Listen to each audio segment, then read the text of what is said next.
Hi, and thanks for watching Sebastianekdahl Photography. Today we'll be making photos like this. It's mirror photography we're going to talk about. And if you're new to that, you will get some cool new ideas that you might want to try out if you're into photography. If you have done this before, you might get some cool new ideas as well. So let's start off with the 5 tips of mirror photography. Tip number 1. Equipment. I point out that everyone can do this no matter what camera you have.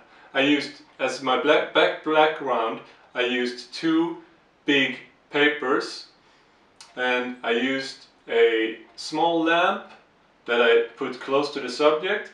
I used a bigger lamp, and I used a lamp in the background, and I had the windows as light from the sun. I also used, of course, a mirror, and that was basically it for my equipments. Tip number 2. The setup. So let's look at the setup. As you can see on your left, I don't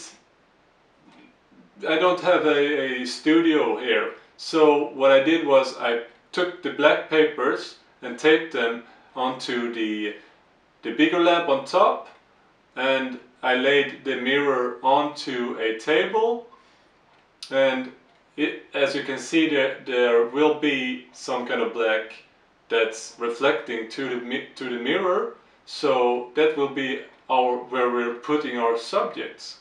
I also, as I said before, wanted it close to windows, so we will get some cool light from the sun.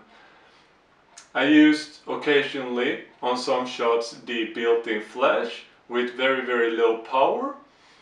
I used also some help from a lamp a bit further away from us. And why I used a little lamp closer to the subject is because I could control that lamp to avoid getting shadows, which were pretty helpful. And also the mirror I were using was without any borders or frames, because I didn't want those to be visible in the final image. So that's basically the setup. Tip number 3. Camera settings.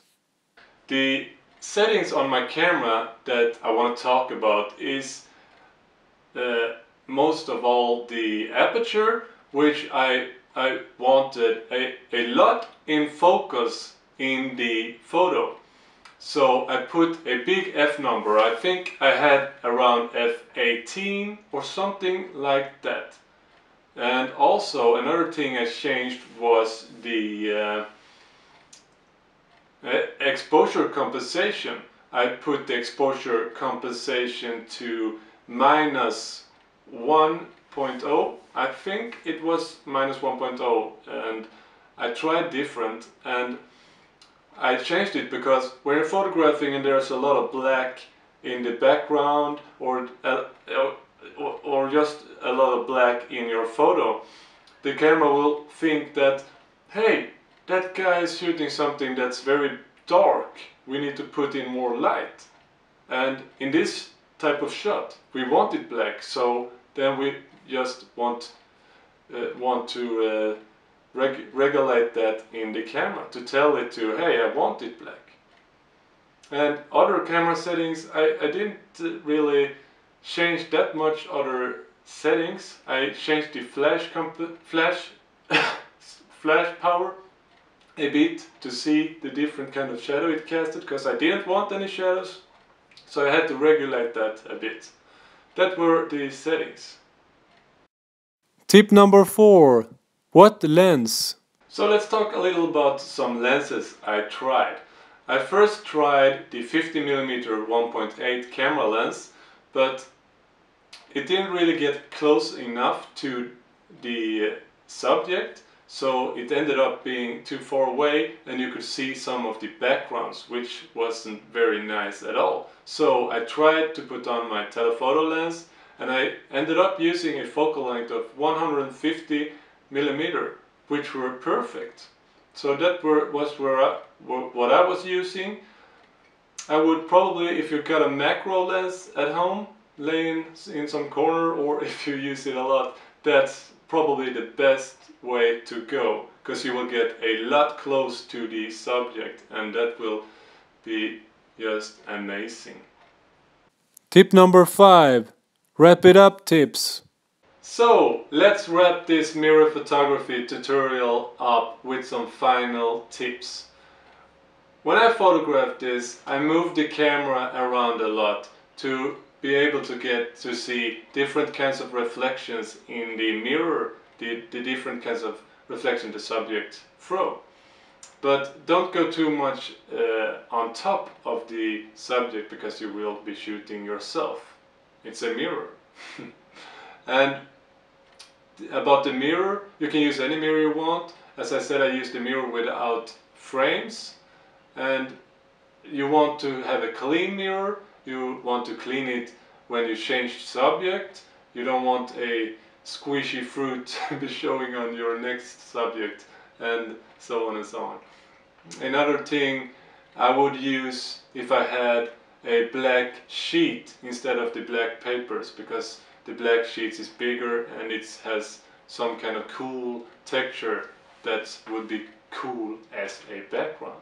A lot of cool stuff going on right now. Is there anything else? We talked about the lens, try different lenses.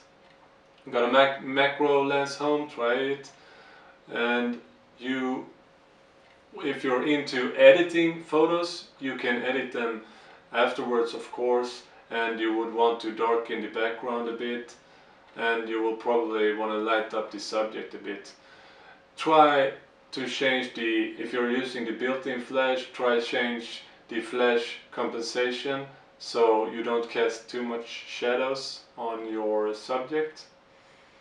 And if you do this now, if you try this, please send me your photos to this mail address and let me check them out. If you like this video, push like down below. If you want more types of these videos, say more photography ideas or tips or tricks, or yeah, you know, you can subscribe and make me happy. Thanks for watching, and remember, when you do this mirror photography, have fun photographing! Peace out!